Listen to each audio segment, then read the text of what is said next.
Oke, jadi hari ini Eji kedatangan teman Gita Virga.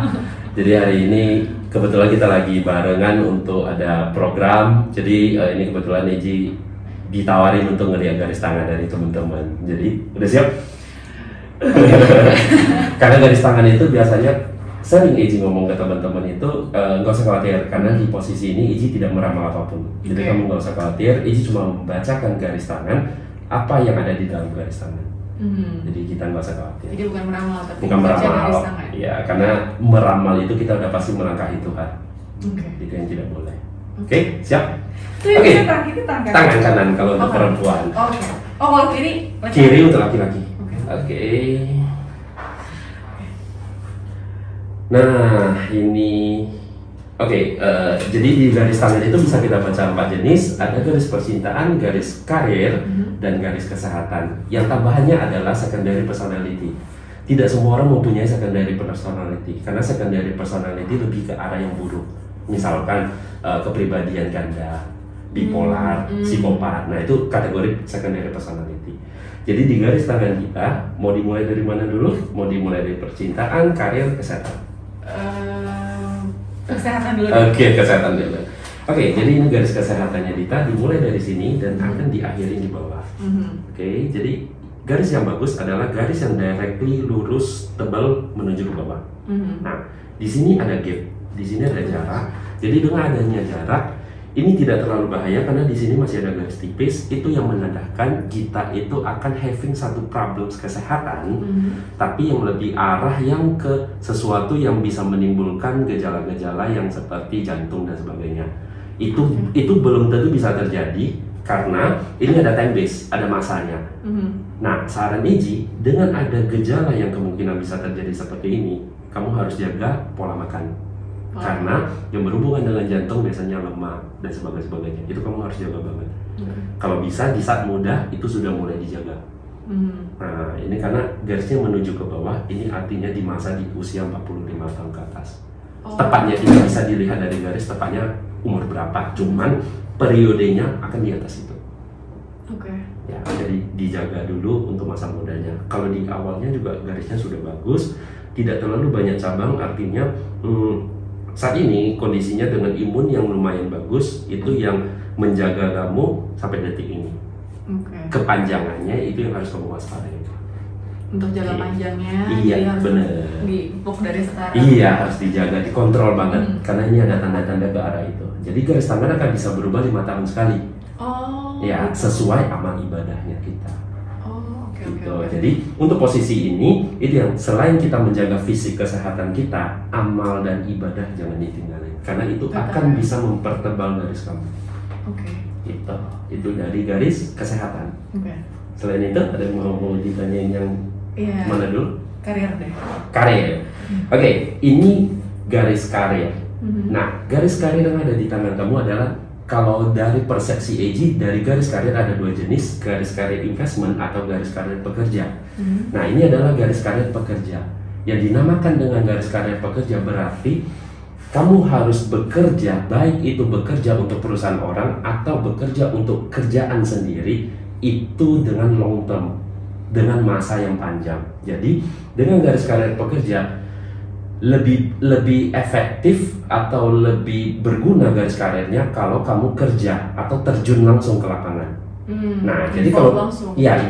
Jadi kalau untuk garis karir pekerja itu sangat tidak cocok untuk berkarir yang part time, misalkan pengen punya online shop dan sebagainya, atau yang durasinya yang misalkan build usaha tapi bukan kamu yang jalanin, tim yang jalanin, itu kurang bagus.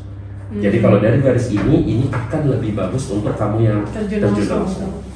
Jadi berkarir dengan kekuatan sendiri, dengan diri sendiri, itu akan lebih bagus. Dan ini termasuk kategori panjang. Jadi kamu nggak usah khawatir, tidak ada yang problem besar yang akan kamu hadapin. Nah, cuma ada beberapa catatan yang nanti akan Eji jelasin untuk garis ini. Itu untuk garis karir. Nah, di garis tangan karir kamu dengan garis yang lurus dan tebal seperti ini, itu arahnya tidak akan banyak cobaan. Jadi kamu nggak usah khawatir, tinggal tinggal diri kamu sendiri yang bagaimana kamu terapin di lapangannya, berjuang dengan semangat yang tinggi, itu akan solve semua problem. Jadi tidak ada hambatan yang cukup berarti sih dari garis karir. Oke. Nah, cuman yang paling dari 3 garis, dari kesehatan, karir dan percintaan, yang paling catatan besar itu adalah percintaan. Karena garis percintaan diawali dari sini dan akan diakhiri di atas. Jadi ini garis percintaan kamu yang sering Iji bilang adalah belum matang untuk menuju ke jenjang lebih. Si garisnya. Jadi kalau belum matang untuk menuju ke jenjang lebih, karena dia masih ada jarak, itu akan ada problems yang datang saja untuk mencegah kamu untuk ke jenjang yang lebih. Jenjang yang lebih Iji maksud itu adalah pernikahan. Nah, jadi akan ada selalu problems yang datang. Misalkan Iji beberapa case ketemu garis seperti ini yang sudah ada jadwal married, tapi misalkan COVID atau dari kedua pihak ada sedikit problems yang harus diundur dan sebagainya.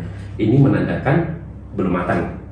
Jadi seandainya ada beberapa pertanyaan juga yang pernah ditanya ke Iji, apakah mau nunggu matangnya kan lama? Apakah saya tidak boleh married duluan? Boleh saja jika pasangan kamu sudah garisnya matang. Sudah matang artinya sudah menuju ke atas. Gitu. Jadi salah satu. Karena apa? Kalaupun dua-duanya tidak matang, apakah tidak boleh nikah? Boleh, dengan catatan kalian berdua tuh harus benar-benar tingkat kesabaran yang lebih tinggi. Karena dengan adanya gap seperti ini yang bagi orang yang sudah menikah itu juga menunjukkan bahwasannya akan terjadi keributan yang lumayan besar. Gitu. Jadi sebelum itu terjadi, kalian berdua harus belajar sabar. Itu paling penting. Oh gitu. Gitu, karena jaraknya lumayan. Nggak usah khawatir, ini sudah mulai terbentuk. Kalau kamu lihat di sini udah ada garis tipis. Oke. Nah, tapi sebenarnya apa? Kalau dari garis tanganku sebenarnya belum siap atau? Sebenarnya bukan belum siap dari diri kamu, tapi dari kondisi yang belum memungkinkan untuk kamu lebih. Gitu, itu aja sih. Kalau kamu udah siap atau belum? Saya bilang udah siap dari diri kamu karena di sini sudah ada garis tipis. Berarti secara mentality sudah siap. Tapi secara kondisi itu belum siap. Gitu. Jadi problem itu akan datang terus dan itu akan bersusun terus. Misalkan salah satunya contoh masa COVID seperti ini. Nah, nanti setelah itu akan ada lagi problem kecil-kecil yang mewajibkan, misalkan nih udah sepakat nih mau married nih, ada aja problem kecil yang memperlama lah ibaratnya, memperlama lagi, harus diundur lagi. Gitu. Nah, tapi dengan adanya tipis seperti ini, kamu gak usah khawatir. Ini kalau dia sudah terbentuk garis tipis, berarti dia akan tebal. Dia akan tebal. Jadi hanya masalah waktu saja. Jadi kalau yang seperti ini, sedikit Eji bisa kasih gambaran, jangan dianggap kepastian ya, tapi gambaran. Ini kurang lebih 1-2 tahun lagi baru bisa. Kenapa? Karena ini butuh waktu untuk bertumbuh tebal. Jadi kalau dia sudah tebal, itu akan menandakan bahwasannya kamu dan pasangan kamu pernikahannya akan rukun. Kalau dia tebal, sudah siap dan pernikahan untuk kepanjangannya akan rukun. Gitu.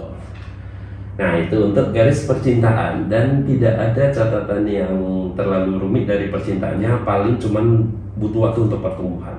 Nah, ini yang paling penting. Ini garis yang tidak semua orang punya. Ini yang Eji bilang garis kepekaan.